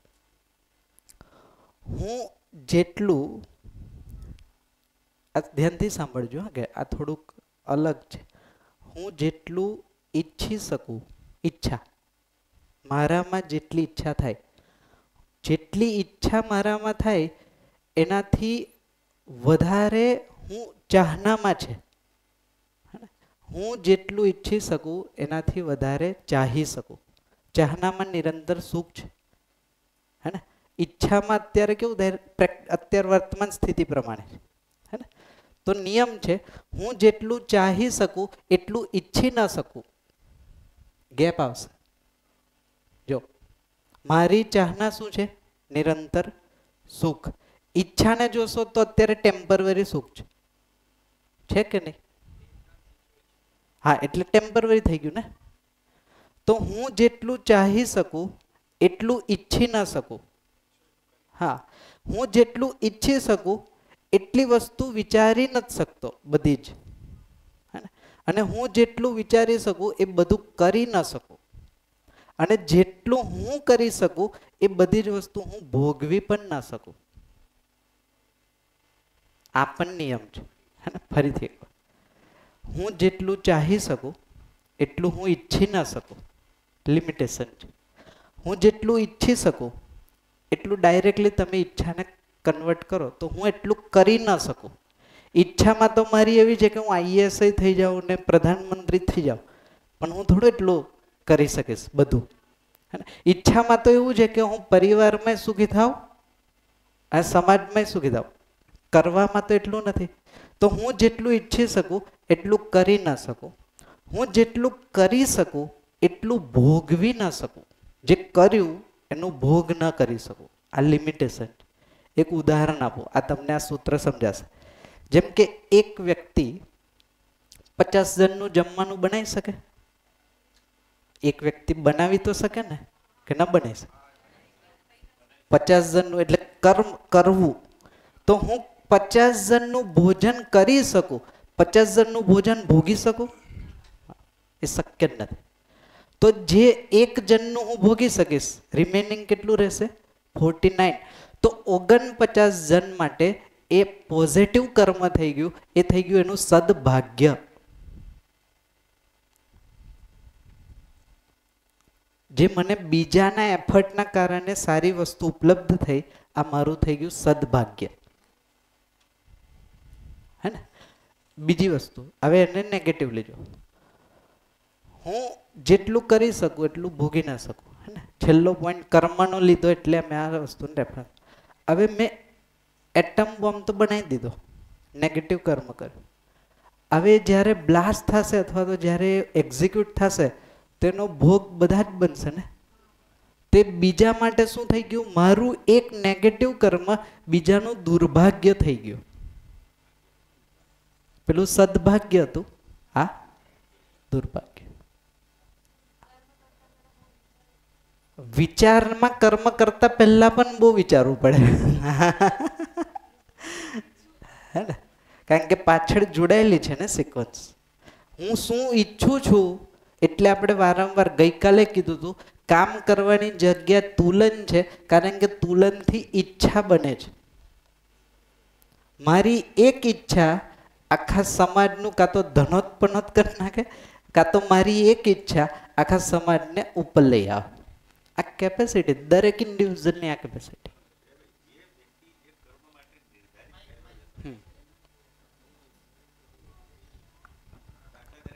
સાયન્ટિસ્ટ અબ્દુલ કલામ આપણા એ સાયન્ટિસ્ટ હતા અને એમનો નિર્ધારણ હતો કે આપણા દેશની અંદર આપણે આપણી રીતે આ કામ કરવું, નાનું ડેવલપમેન્ટ કરવું. એમણે મિસાઇલ્સ બનાવી. એમના કર્મ તો એક સારી ઉદ્દેશ્યથી કરેલું છે કે ભારત દેશને આપણે સક્ષમ બનાવવું અને એના માટે મિસાઇલો બનાવી. હવે એ વિધ્વંસકારી થશે તો એમણે ખરાબ કર્મ કર્યું એવું તો નહીં જ કહી શકાય. તો એનું દુઃખ એમને થશે ને કે નહીં થાય? જેમ કે એમની બનાવેલી મિસાઇલથી જ્યારે 10 જણ મરી ગયા તો એ મરી ગયા એ સાંભળીને દુઃખ કોને થશે સૌથી વધારે? પણ લક્ષ્ય તો એ રાખીને જેણે હા, બનાવ્યું. હવે એના પર વાત કરીએ. એનો ઘટના કહું. હે ને, આ જ ઇન્સિડન્ટ એક્ઝેક્ટલી નાગરાજજી જે છે આ અનુસંધાન જેમને કર્યું, જ્યારે કલામજી રાષ્ટ્રપતિ હતા ત્યારે એમને મળવા ગયા. તમે વાતચીત જોજો, પછી એનું અર્થઘટન હું કરીશ. હે ને, જેવા એ રાષ્ટ્રપતિ ભવનમાં ગયા હતા, દિલ્હીની વાત છે, તો રાષ્ટ્રપતિ ભવનમાં ગયા ને તો ત્યાં પ્રોટોકોલ છે કે જે પણ ગેસ્ટ આવે એનું વ્હીકલ પાર્ક દૂર થાય, ત્યાંથી પછી ચાલીને રાષ્ટ્રપતિ ભવનમાં આવો. તો સૌથી પહેલું સ્ટેટમેન્ટ કલામ સરને મળીને નાગરાજજી એવું કીધું કે તમારે ત્યાં કોઈ સજ્જન વ્યક્તિ આવતા હોય એવું મને લાગતું નથી. હે ને, કારણ કે અવિશ્વાસથી તમને ખ્યાલ નથી આવતો કે આટલી ઉંમરવાળો વ્યક્તિ કઈ રીતના ચાલીને આવી શકે. First statement. બીજું સ્ટેટમેન્ટ, તમે જે આ ભૂલો કરી એના પશ્ચાતાપ માટે શું કરો છો? હવે સામે રિપ્લાય જો. જે વ્યક્તિ કોન્શિયસ છે એ વ્યક્તિની પોતાની સ્થિતિ જ્યારે ખબર હોય છે તો કલામ સરે શું કીધું કે હું એ જ પ્રયાસમાં છું કે ભૂલ કેમ સુધરી શકે. પછી એમની સાથે જે હતા એમને નાગરાજજીને પૂછ્યું કે તમે કઈ ભૂલની વાત કરતા હતા, ને એમને કઈ ભૂલનો જવાબ આપ્યો. એટલે એમને કીધું કે એ જે મિસાઇલ બનાવીને બેઠા છે, જે માનવ જાતિ માટે ખોટી વસ્તુ છે, હે ને, એટલે મેં પૂછ્યું આ તમે બધી ભૂલો કરી જેનો પશ્ચાતાપ માટે તમે શું કરો છો? ત્યારે એમને એવું કીધું કે હું એને ડિસામ કરવા માટેના પ્રયત્ન કરું છું, કે વસ્તુ કેમ યુઝ જ ન કરવી પડે એની માટેના પ્રયત્ન ચાલુ છે. પછી કલામજી એમને કીધું કે તમે મને શિષ્ય બનાવો તમારો. ત્યારે નાગરાજજીએ કીધું કે આ શરીર યાત્રામાં આપણે મિત્ર રહીએ, પછી ક્યારેક જોશું. હા,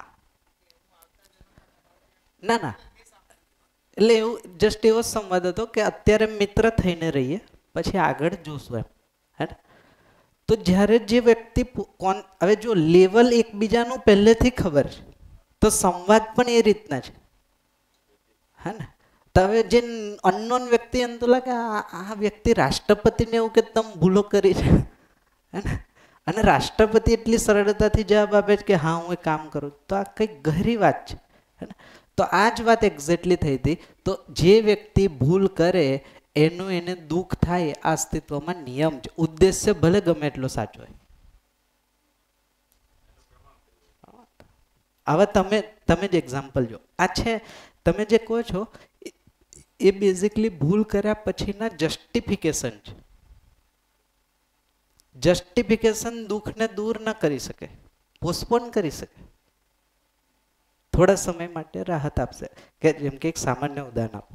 હે ને, જેમ કે કોઈ વ્યક્તિ દેશ માટે બીજાને હાર્મ કરે છે. ચાલો જસ્ટિફિકેશન મેં દેશ માટે કર્યું, પણ જે કર્મ કર્યું, જે એક્ટિવિટી કરી એનું ગિલ્ટ તો એનામાં બની ગયું. જેને ઓળખતો નહોતો, હે ને, જેને ક્યારેય કોઈ દિવસ એને પોતાને નુકસાન નથી પહોંચાડ્યું, તે છતાંય એને એ વ્યક્તિને હાર્મ કર્યું, આ દુઃખને જસ્ટિફાય ન કરી શકાય. બહાર કરી શકાય, અંદર ન કરી શકાય. આ તો એક્ઝેક્ટ એટલે તમે જુઓ એમની ટ્રેનિંગ જોશો ને તો વિચાર પક્ષ નોર્મલ રહે જ નહીં એવી ટ્રેનિંગ આપવા. જો વિચારશે તો એ ત્યાં ઊભો જ નહીં રહી શકે. પરેડ શું છે? પરેડનો મતલબ છે જ્યારે પગને જોરથી તમે મારો ને તો મગજના તંતુઓ બેર મારી જાય. હે ને, તો ટ્રેનિંગ આપવામાં આવે કે તમને ઓર્ડર ફોલો કરો, એ ન હોય તો ડિફેન્સ સચવાય જ નહીં. હવે માની લો કે બોર્ડર પર ઊભેલો એક વ્યક્તિ, હે ને, અને યુદ્ધ ચાલુ થયું અને એને વિચાર આવ્યો આ મેં શું કરી રહ્યો છે, હવે તો શું થશે? ઓબ્વિયસલી તો ટ્રેનિંગ એવી. એટલે માની લો કે ગમે એટલી ટ્રેનિંગથી માની લો હું ગમે એટલું ખોટું પણ કર્મ કરું, પોતાનામાં એ કર્મ જસ્ટિફાય ન થાય એટલે તમે જોશો એ લોકોને બધા જ પ્રકારના વ્યસનથી એટલે વ્યસન કરવાની છૂટી આપવામાં આવે. કેમ? કારણ કે વિચાર ન ચાલે. તમે વ્યસન કરો એટલે શું થાય? તમારા બેભાન જેવી સ્થિતિ છે ને. જો એ નહીં કરે તો એ વ્યક્તિ કેમ જીવી શકશે? 10 જણને મારીને જીવવું કેટલી મોટી ઘટના છે. આવા બે ઉદાહરણ જોવા મળે. ટેમ્પરરી છે એ વસ્તુ યોગ્ય જ નથી, પણ ટેમ્પરરી બીજું સોલ્યુશન નથી એટલે અત્યારે એ સોલ્યુશન અપનાવ્યું. રન ટાઈમ છે. જ્યારે આપણે જે જોઈએ એ પરંપરા બની જશે પછી તો કોઈને હામ જ નહીં કરે તો એ સ્થિતિની જરૂર જ નહીં પડે.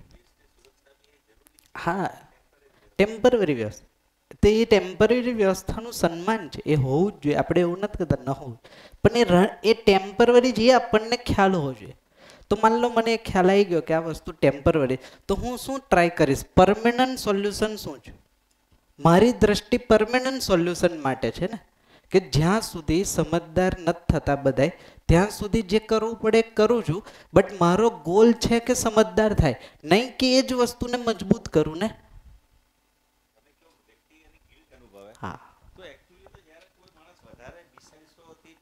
કોઈને નુકસાન કરે સામેના દેશને અથવા વધારે સૈનિકોને પાકિસ્તાન કોઈ ભારતવાળા પાકિસ્તાનને મારે તો એનું પુરસ્કારથી એને નવાજીત કરવામાં આવે છે. મોટિવેશન તો આપવું પડે ને જીવવા માટે. ભાઈ જીવી કેમ શકે? મેં એ જ કહું, આજે પણ તમે જુઓ તમારાથી એક નાની પણ ભૂલ થાય ને, નાની એટલે તમે કોઈને ખીજાઈ જશો ને, કોઈને ખીજાઈ ગયા, જોરથી ખીજાઈ ગયા, ઘણા વળ્યા, અને કદાચ માન લો કે બહુ ઊંચા અવાજે એની સાથે અયોગ્ય વ્યવહાર થઈ ગયો, તમે આ વ્યવહારને વિચારશો ને તો એ દુઃખમાંથી બહાર આવવામાં ઘણો સમય થશે. હવે મારી નાખવું એ વ્યવહાર તો કેટલો અયોગ્ય થયો. તો શું થાય? એ વસ્તુને મેક્સિમમ પ્રમોટ કરવામાં આવે, જેનાથી એ વિચાર પક્ષ આવે જ નહીં, જે છે બરાબર છે એ માનવામાં આવે.